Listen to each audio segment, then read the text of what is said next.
Once upon a time, of all good days in the year, on Christmas Eve, old Ebenezer Scrooge, member of the firm of Scrooge, Marley and Company, sat busy in his counting house.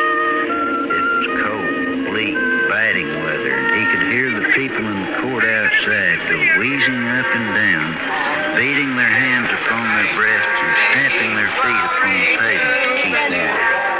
The city clocks had just gone 3, but it was quite dark already, and the candles were glaring in the windows of the neighboring offices like ruddy smears upon the brown air. The door of Scrooge's counting house was open that he might keep his eye upon his faithful but shivering clerk, Bob Cratchit, who in a dismal, cold cell below was copying letters. Suddenly, Bob Cratchit rose and approached the office of old Scrooge. Well, out with it, you clown. Why are you standing there? You probably want to scrounge some free coal to keep your stupid fire going, right? Yeah. Nonsense. Haven't I told you I won't have you burning up my coal like tinder? Yeah. Well, what are you waiting for? Get back to work. Or did you have another question? Yeah. Yes, I'll bet you do. You probably want to know if you can have tomorrow off, just because it's Christmas, right? Yeah. It's not convenient, you know, and it's not fair at all. If I was to stop half a crown and pay for it, you'd think yourself ill use, I suppose. Yeah. Bah, Christmas. Nothing but a poor excuse to pick a man's pocket every December 25th. My old partner, Jacob Marley, agreed well with me, and he thought it a lot of humbug, too. And you, a clerk with 15 shillings a week, and a wife, and a family, talking about a Merry Christmas. Bah, I suppose you want a gift certificate from Po folks, too, huh? Yeah. Well, I suppose you must, but you be here much earlier than usual on the day after. Do you hear me? Yeah. Cratchit, see who's knocking at the door. Open the door, Cratchit, you bumbler, and let him in. Yeah. The collector came in carrying papers and books. He took his hat off. Scrooge kept him waiting while he fussed with his papers. The collector remained standing throughout the interview, walking from side to side. Scrooge and Marley's, I believe. Have I the pleasure of addressing Mr. Scrooge or Mr. Marley? Mr. Marley has been dead these 7 years. Since you ask, he died 7 years ago this very night. Well, we have no doubt that his liberality is well represented by his surviving partner. Not interested. At this festive season, Mr. Scrooge, it is more than desirable that we make some slight provision for the poor and destitute. At this moment, sir, many are in want of common necessaries and are suffering greatly. Are there no prisons? Plenty of prison. And the union workhouses, are they still in operation? They are. Still, I wish I could say they were not. The treadmill and the poor law are in full vigor then? Both are very busy. Oh, I was afraid from what you said at first that something had occurred to stop them in their useful course. But, sir, these organizations scarcely furnish Christian cheer of mind or body to these unfortunate people. It is because of that a few of us are endeavoring to raise a fund to buy the poor some meat and drink and means of warmth. We chose this time because it is a time of all others when want is keenly felt and abundance rejoices. What shall I put you down for? Nothing. You wish to be anonymous. I wish to be left alone. Since you ask me what I wish, that is my answer. I don't make merry myself at Christmas. My partner Marley never did, and I can't afford to make idle people merry. I hope to support the establishments I have mentioned. They cost enough, and those that are badly off must go there. Many can't go there, and many would rather die than go there. If they would rather die, they had better do it and decrease the surplus population. Besides, that's not my business. It's enough for a man to understand his own business and not interfere with other people's. So I bid you a good afternoon. Well, good afternoon. See you a while ago. Bowing with dignity, the collector, hat in hand, left. Scrooge, annoyed, rose and fixed his stove. There was a knock. Cratchit, see who's knocking at the door. He knocked 3 times. It may be Billy Crash Craddock, or it might be my nephew Fred. Open the door, Cratchit, you bumbler, and let him in. Yeah. Hey, and a Merry Christmas, Uncle, and God save you, too. Humbug. Christmas a humbug, Uncle? You don't mean that, I'm sure. I do mean it. Merry Christmas. What right have you to be merry? What reason have you to be merry? You're poor enough. Come then. What right have you to be dismally?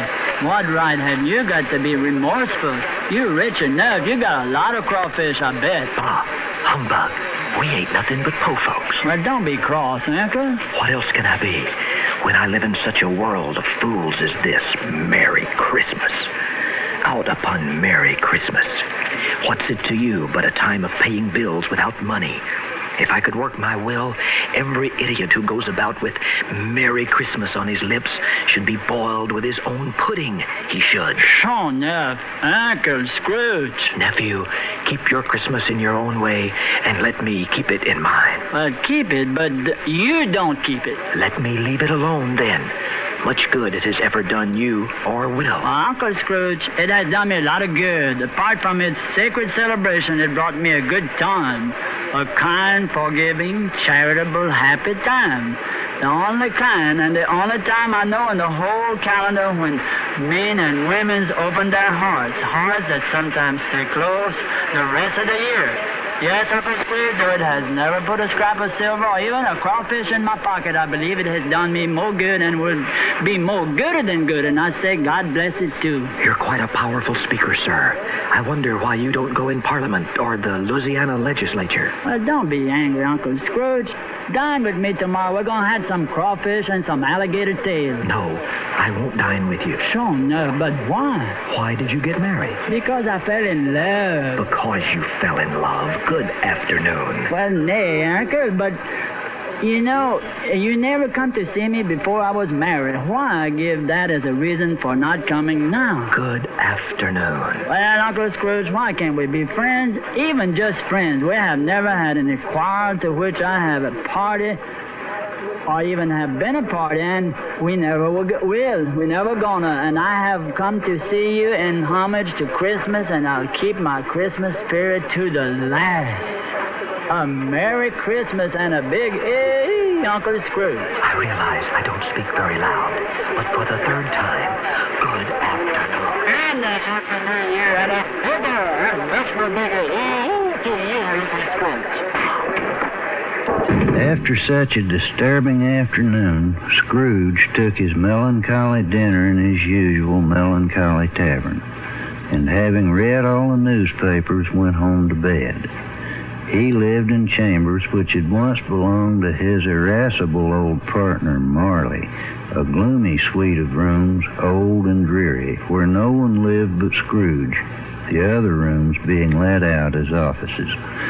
Once in his apartment, he closed and locked his door in his usual fashion, put on his dressing gown and slippers, and sat down before the fire to take his evening gruel. The fire was very low indeed, casting eerie shadows on the walls, and he was obliged to sit close to it and brood over it before he could extract any warmth from it.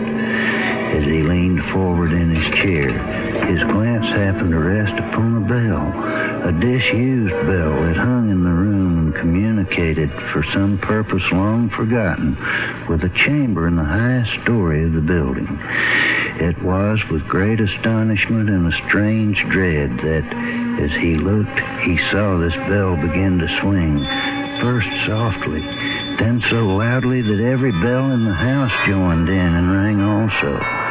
This must have lasted for a half-minute or so, but to Scrooge it seemed a terrifying hour.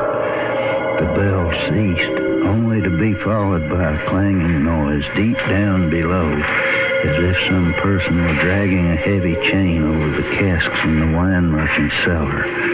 Scrooge then remembered that ghosts in haunted houses were described as dragging chains. Then followed a series of strange sounds as of feet mounting stairs, coming closer and closer toward his room. Scrooge, suddenly aware that some weird happening was about to occur, hugged his shivering body and waited in fear and trembling. Scrooge!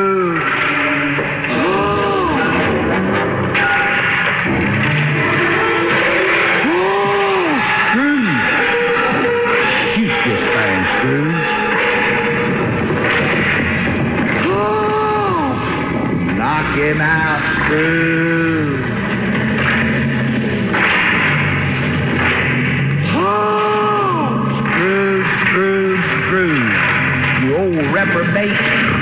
done come back to haunt you if you don't change and go to loving folks and go to believing in Christmas. I know you. Marley's ghost. How now? What do you want with me? Oh, Scrooge, I want much from you. Who are you? Ask me who I was. Who were you then? In life, I was your partner, Jacob Marley. Can you sit down? I can. Well, do it then. You don't believe in me, Scrooge? I don't. What evidence would you have of my reality beyond your own senses? I don't know. Well, you ain't gone slap crazy and doubting your own senses, had you? Because a little thing affects them. A slight disorder of the stomach makes them cheats. You may be an undigested bit of beef, a blot of mustard, a crumb of cheese, a goo-goo cluster. It sounds like page 2 of the menu at Po Folks. Who are you? Oh, Scrooge! Shoot this thing, Scrooge.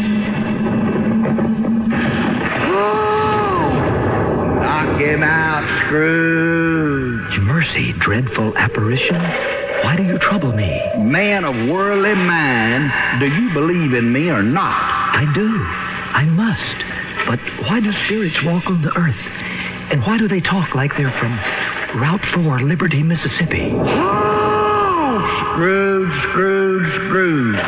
You old reprobate. It is required of every man that the spirit within him should walk abroad among his fellow men. And if that spirit goes not forth in life, it is condemned to do so after death. It is doomed to wander through the world. Oh, woe is me, and witness what it cannot share, but might have shared on earth, and turn to happiness. You are fettered. Tell me why. I wear the chain I forged in life. I made it link by link, and it ain't no trace chain. It's a chain I made, and of my own free will I wore it. Would you know the weight of the strong coil you bear yourself? It was full as heavy as this 7 Christmas Eves ago. You have labored on it since. It is indeed a ponderous chain. Jacob, oh, Jacob Marley, tell me more. Speak comfort to me, Jacob. I have none to give. I ain't gonna comfort you. Comfort comes from other regions, Ebenezer Scrooge, and is conveyed by other ministers to other kinds of men. Nor can I tell you what I would. A very little more is all permitted to me. I cannot rest. I cannot stay. I cannot linger anywhere. In life, my spirit never walked beyond the narrow limits of our counting house. Mark me, a weary journey lies before me. You must have been very slow about it, Jacob. Slow, snail pace, slow. 7 years dead, and traveling all the time? The whole time. No rest, no peace, incessant torture of remorse. You travel fast? On the wings of the wind.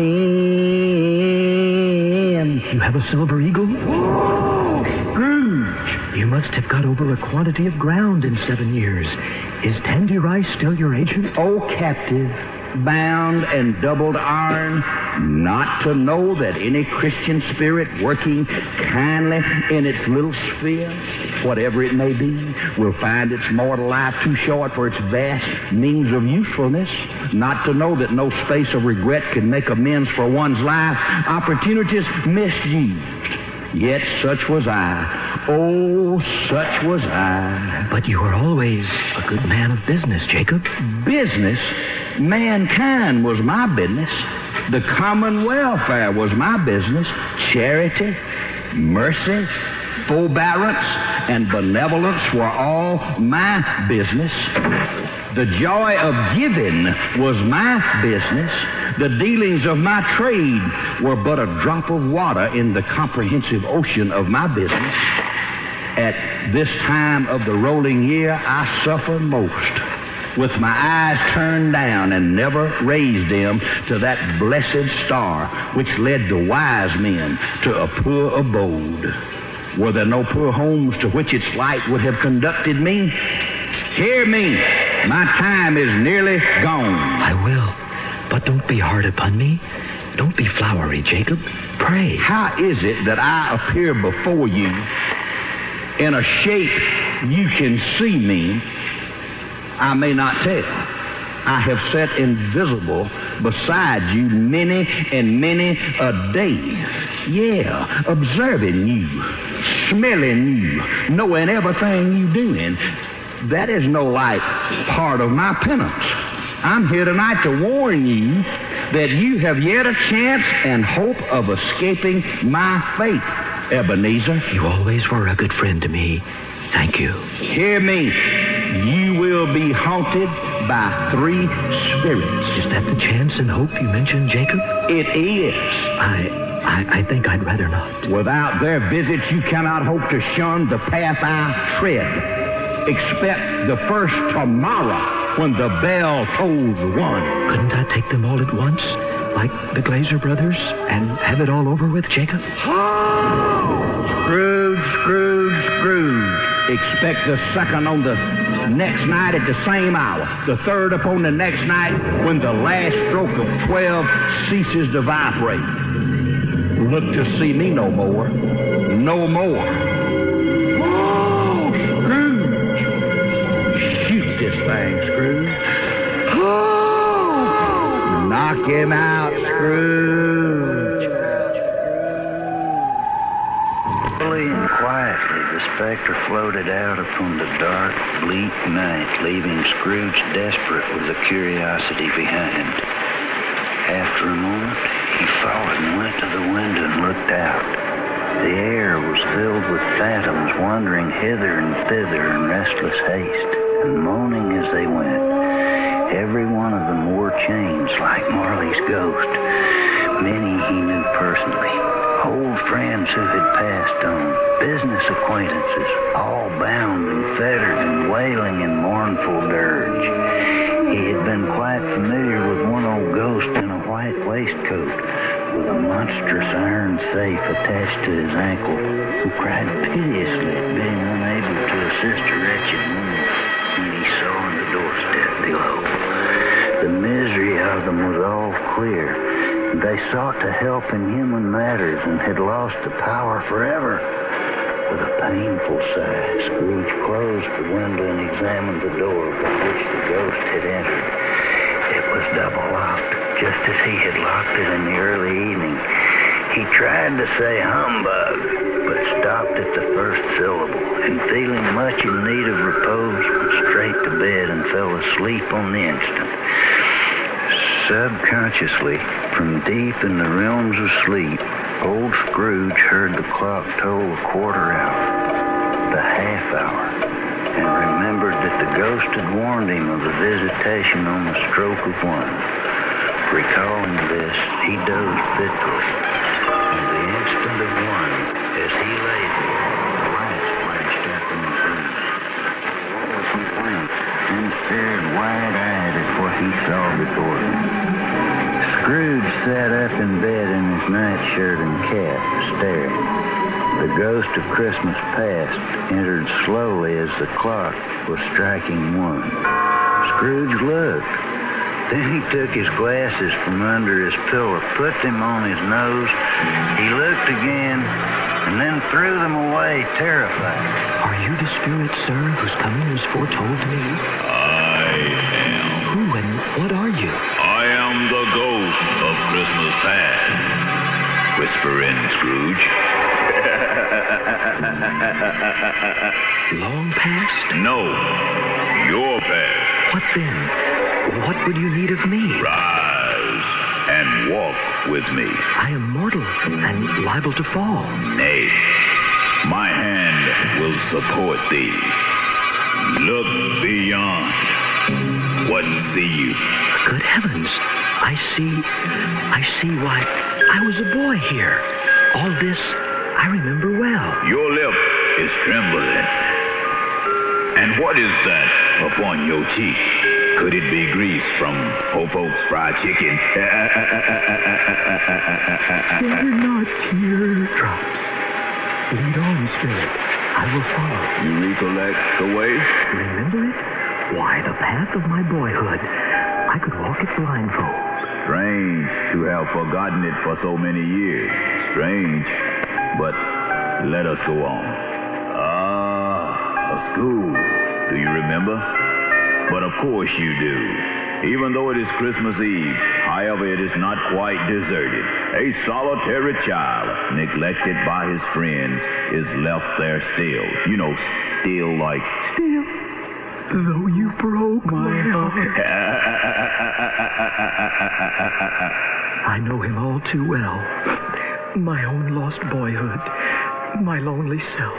You recall this old brick schoolhouse with its weathercock and school bell hanging in its roof. Look now, the walls are damp and mossy. The windows are broken. The gates decayed. Let us look within at the boy who still reads near the feeble fire. Poor boy. Poor lonely boy. It was that day that my little sister, Lynn, came with the happy news that she had persuaded my father to let me come home for Christmas. I had thought that I was to spend it alone at school. How she clapped her tiny hands and laughed and sang Rose Garden when she told me that he had sent a coach to fetch me, that we might all have a Merry Christmas together. Did you go? Oh, yes. Merrily with my trunk tied on top of the chaise and the quick wheels dashing through the snow. Your sister was always a delicate creature whom a breath might have withered, but she had a big heart, just like your mama. So she had. You're right. I will not gainsay it, Spirit. God forbid. She died a woman and had, I think, one child. Yes, my nephew, Fred. Shall we leave the boy at his desk? My poor forgotten self as I used to be. A poor boy. What say you? I wish, but it's too late now. What's too late? Nothing. Last night a boy was singing a Christmas carol at my door. I should like to have given him something, that's all. Let us see another Christmas. And so the spirit of Christmas past led old Scrooge down the memories of long ago, each separate experience recalling moments quite forgotten. Although they had but just left the school behind them, they were now in the busy thoroughfares of the city. It was again Christmas time, but it was evening and the streets were lighted up. The ghost stopped at a certain warehouse door and asked Scrooge if he knew it. Know it? Why, I was apprenticed here, cried Scrooge, and the joy of reunion came over him as he saw his old employer sitting behind a high desk in a Welsh wig. Why, it's old Fezziwig, bless his heart. Fezziwig, alive again, cried Scrooge. And as he watched, he saw the memories of that Christmas Eve suddenly come into being. The clearing of the warehouse floor for dancing, the fiddler perched on Fezziwig's high desk, the beaming face of Mrs. Fezziwig, and the gay laughter of 20 couples all dancing at once. Himself, a young lad of 18, laughing with the rest. On the stroke of 11, the party ended with everyone wishing a Merry Christmas in high, ringing voices. Spirit, said Scrooge, what power we have to render others happy or unhappy. The power of words and deeds, as great as if it cost a fortune. He felt the spirit's glance and stopped. What's the matter? Asked the ghost. Nothing in particular, said Scrooge. Just now, she'd like to be able to say a word to my clerk, Bob Cratchit. That's all. Once again, Scrooge and the ghost stood side by side in the open air. My time grows short. Look. And Scrooge looked, this time seeing himself as a man in the prime of life. He was not alone, but sat by the side of a fair young girl in mourning dress, in whose eyes there were tears which sparkled in the light that shone forth from the ghost of Christmas past. The very young Scrooge was sitting on the sofa, the girl at his left somewhat facing each other, with the ghost of Christmas past standing behind the sofa near the girl looking on. It matters little to you, very little. Another idol has displaced me, and if it can cheer and comfort you in time to come, as I would have tried to do, I have no just cause to grieve. What idol has displaced you? A golden one. This is the even-handed dealing of the world. There's nothing on which the world is so hard as poverty. And there's nothing it professes to condemn with such severity as the pursuit of wealth. Poor Ebenezer, you fear the world too much. All your other hopes have merged into the one hope of being beyond the chance of his sordid reproach, the reproach of poverty. I have seen your nobler aspirations fall, one by one, until the master passion, gain, engrosses you. Have I not? What then? Even if I have grown so much wiser, what then? I'm not changed toward you, am I? Our contract is an old one, made when we were both poor and content to be so, until in good season we could improve our worldly fortune by our patient industry. You are changed. When it was made, Ebenezer, you were another man. I was a boy. Your own feelings tell you are not the same. I am. That which promised happiness when we were one at heart is fraught with misery now that we are two. How often and keenly I have thought of this, I will not say. It is enough that I have thought of it and can release you. Have I sought release? In words? No, never. In what, then? In a changed nature, an altered spirit. In everything that made my love of any worth or value in your sight. If this had never been before us, tell me, would you seek me out and try to win me now? No. You think not?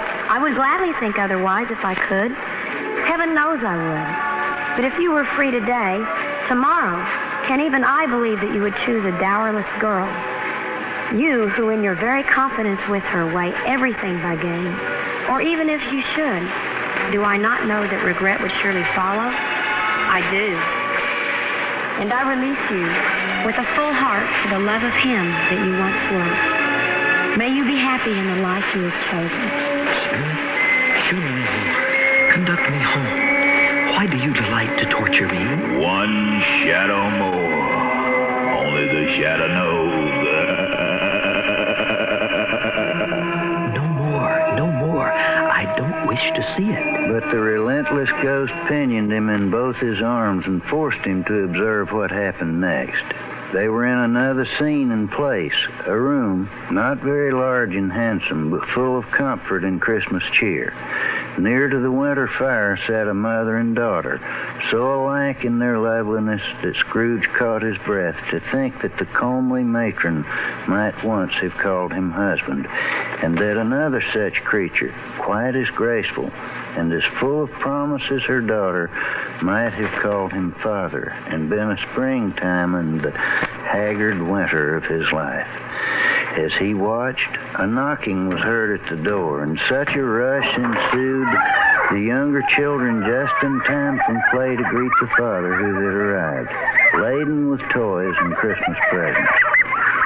After the excitement quieted down, the master of the house sat by his own fireside, his daughter leaning fondly on him and his wife close by, making a picture of contentment and domestic happiness. Scrooge could stand no more. Spirit, he cried, remove me from this place. I cannot bear it. Leave me. Take me back. Haunt me no longer. In his anguish, he wrestled with the spirit of Christmas past, and yet found he was only struggling with a strange, unbroken light. He was conscious of being exhausted and drowsy, and of being in his own bedroom with barely time to reel to bed before he sank into a heavy sleep. At the stroke of one, Scrooge awoke in the middle of a prodigiously tough snore and sat upright. He knew that the second messenger dispatched to him through Jacob Marley's intervention would shortly present itself, and he wished this time to challenge the spirit the moment of its appearance.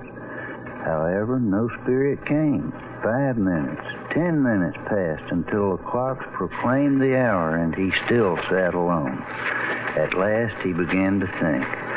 Throughout the hour, he had seen a ghostly light about the clock, and he knew that the second messenger dispatched to him through Jacob Marley's intervention would shortly present itself, and he wished this time to challenge the spirit the moment of its appearance.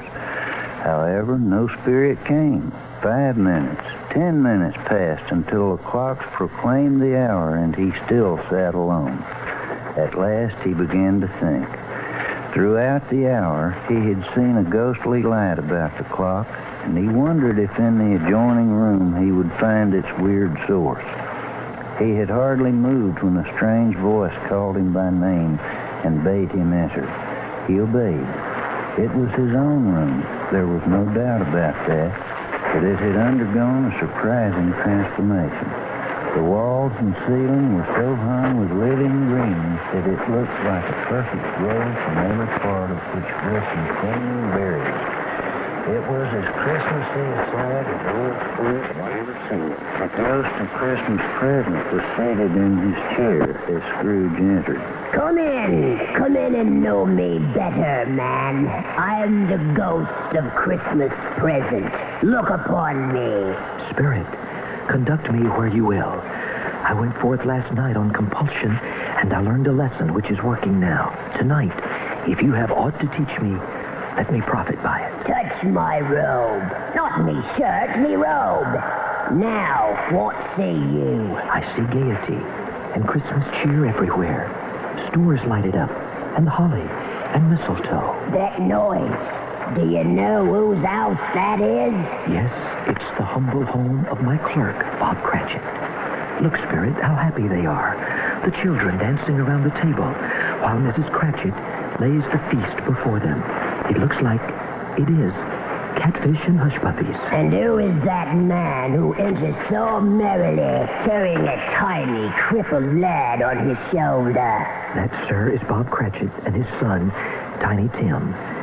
See the boy's little crutch and his helpless limbs supported by an iron frame? How tenderly his father holds him. Spirit, tell me, will Tiny Tim live? I see a vacant seat in the poor chimney corner, and a crutch without an owner, carefully preserved. If these shadows remain unaltered by the future, the child will die. No, oh no, kind Spirit. Say he will live to be spared. Why so? If he be like to die, he had better do it and decrease the surplus population. Man, if man you be at heart, will you decide what man shall live, what man shall die? It may be in the sight of heaven you are more worthless and less fit to live than millions like this poor man's child. 'Tis truth you speak. Enough. We must go. Hold my robe. Not me shirt, me robe. What now, man? What see you? I see my nephew with his family. Hear how heartily he laughs and how they join him. What else? They joke about me. They drink to my health and happiness, knowing I lack both. They laugh that I missed the dinner that they offer, and yet, in truth, they seem to wish for my presence. You observe well. The games they play, I remember them. I'd almost like to join in their sport. I leave you. My life upon this globe is very brief. Are spirits' lives so short? Mine ends tonight at midnight. Hark, the time is drawing near. I go, but another comes. I am in the presence of the ghost of Christmas yet to come? You're about to show me the shadows of the things that have not happened, but will happen in the time before us? Is that so? Ghost of the future, I fear you more than any specter I've seen. But I know your purpose is to do me good. And as I hope to be another man from what I was, I am prepared to bear you company and do it with a thankful heart. Will you not speak to me? I hear voices, men and women talking of one who is dead.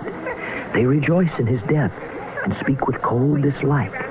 They quarrel over his possessions, even the sheets from his bed, and the curtains from his windows. They have taken even the shirt from his dead body. Spirit, Spirit, 'tis with horror that I witness this. I see, the case of this unhappy man might be my own. I beg you, let me see some tenderness connected with death, that I might forget the horror of what I've just heard. I pray you, lead on. The ghost turned slowly, walking behind Scrooge. Scrooge started walking away, head down, broken in spirit, cringing as he walked. Acceding to Scrooge's wish, the ghost of Christmas yet to come conducted him for the second time to the house of his poor clerk and found Mrs. Cratchit and all the little Cratchits seated, still as statues around the fire. But Tiny Tim was nowhere in sight. As they watched, the door opened and Bob Cratchit entered wearily. They all greeted him, eager to bear him comfort, and gave him tea fresh from the hob. After a while, he placed his arm around the shoulders of his wife and, calling his children together, ascended the stairs to the room where Tiny Tim lay, cold and still in his little bed. Bob Cratchit, his arm about his wife's shoulders, followed by their 3 children, walked to the cot where Tiny Tim lay. They stood there looking down. I wish you could have seen how green a place it is where he will lay.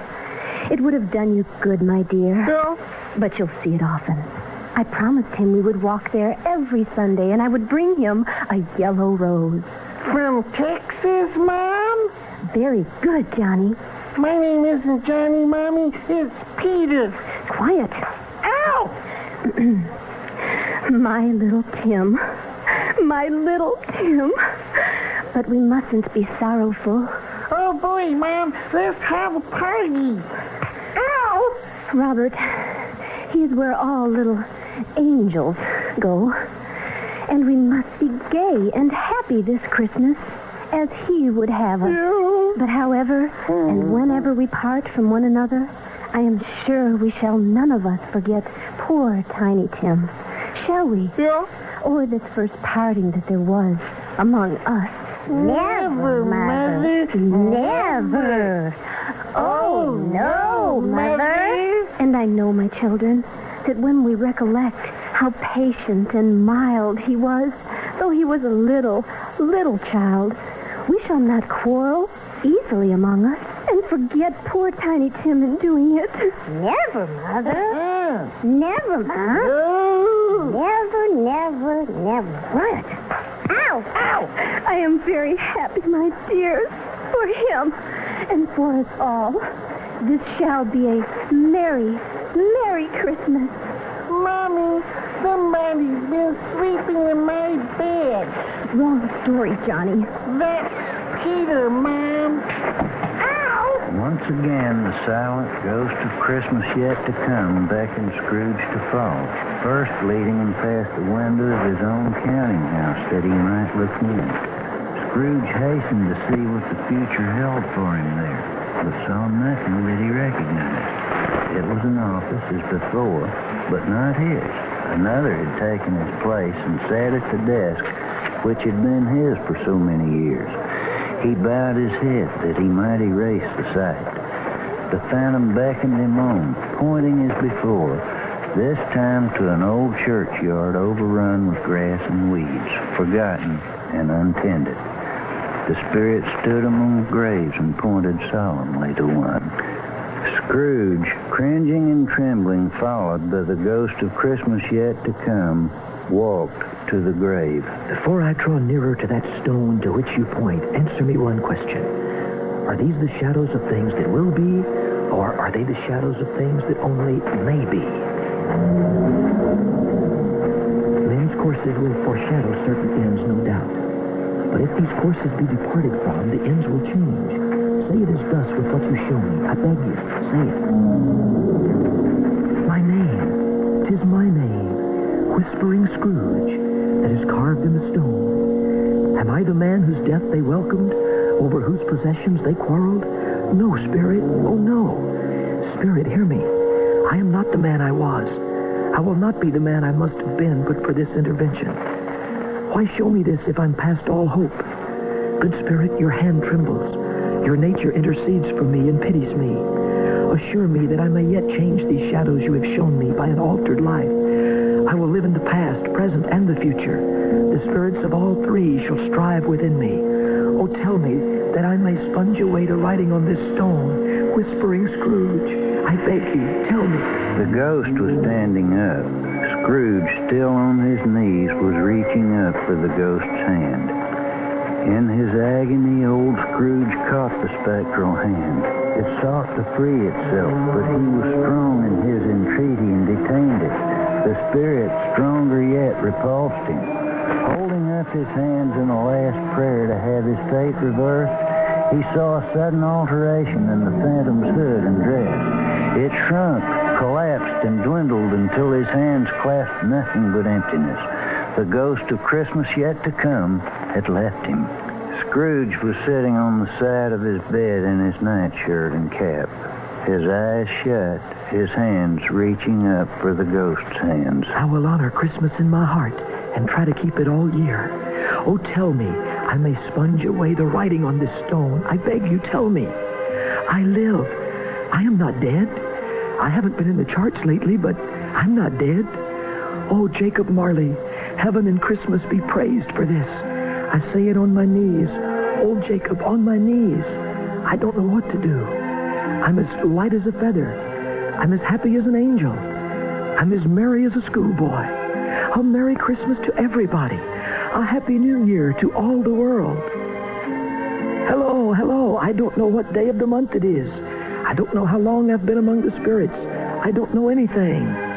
Hello, my fine fellow. What day is this? Oh, why, it's Christmas Day, sir. Merry Christmas to you. Christmas Day? Hooray, hooray. I haven't missed it after all. The spirits have done it all in one night. Oh, heaven be praised. Marley, old Jacob Marley, wherever you are, hear me. I know you're close by, so listen to my heart's desire. First, I shall send that fine prize turkey I saw hanging in the poulterer's shop to Bob Cratchit. It's twice the size of Tiny Tim, and he shan't even know who sends it. And then I shall dress in my best, and after a visit to church, shall go out into the streets, if only to wish the passers-by a happy Christmas. I shall give to all who need, and I shall pat the heads of the little children who come by.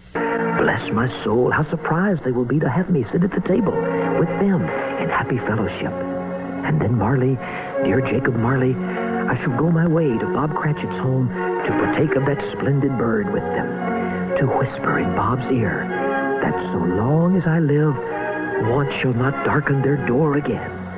But Marley, most of all, I shall go to bring the cheer of Christmas to Tiny Tim. So, dressing himself just as he had planned, he set out as light in heart as a boy, wishing all who passed him by the merriest of Christmases. Merry Christmas, sir. By the way, you look familiar. Who are you? This is David Allen Coe. You talk like that all the time? Ah, humbug. Merry Christmas, ma'am. My, you sure look pretty. I think you must need glasses. Merry Christmas, everybody. And a Merry Christmas to you, sir. Well, Merry Christmas. Merry Christmas. What can I do with something like Merry Christmas? Maybe I could make another musical out of it, make another fortune, win some more awards. That sounds good. Christmas. Big Christmas. That's what I'll call it. Has a nice ring to it, doesn't it? Big Christmas. Whoop, whoop, He went to church, questioned beggars, and patted all the little children on the head. Some people laughed to see the alteration in him, but he let them laugh and little heeded them, for he was wise enough to know that nothing ever happened on this globe for good, at which some people did not have their fill of laughter at the outset. He had never dreamed that any walk, nay, that anything could give him such happiness. In the afternoon, he turned his steps first towards his nephew's home, where he went with affection and was received with happy welcome, arriving finally at the home of Bob Cratchit and Tiny Tim. As he entered, they were all seated at the table, making ready to partake of the fine bird he had sent them. The Cratchit family was laughing and talking merrily. Tiny Tim was seated with his little crutch leaning against his chair. May I join you in your Christmas feast this Christmas Day, Bob Cratchit? Yeah? A Merry Christmas to you and yours, Bob Cratchit. And a Merry Christmas to you, Tiny Tim. And may you always tiptoe through the tulips. Tiptoe through the tulips. Ow! With his sisters and Peter watching, his father sat Scrooge between he and his mother. A Merry Christmas to you two, and God bless us, everyone. The carolers began to sing. Scrooge, holding Tiny Tim, joined. Glory to the newborn King. Peace on earth and mercy mild. God and We urge you all to join us now during this time of peace and love. Sing with us. the triumph of the skies. With the angelic host proclaim, Christ is born. Merry Christmas, everyone.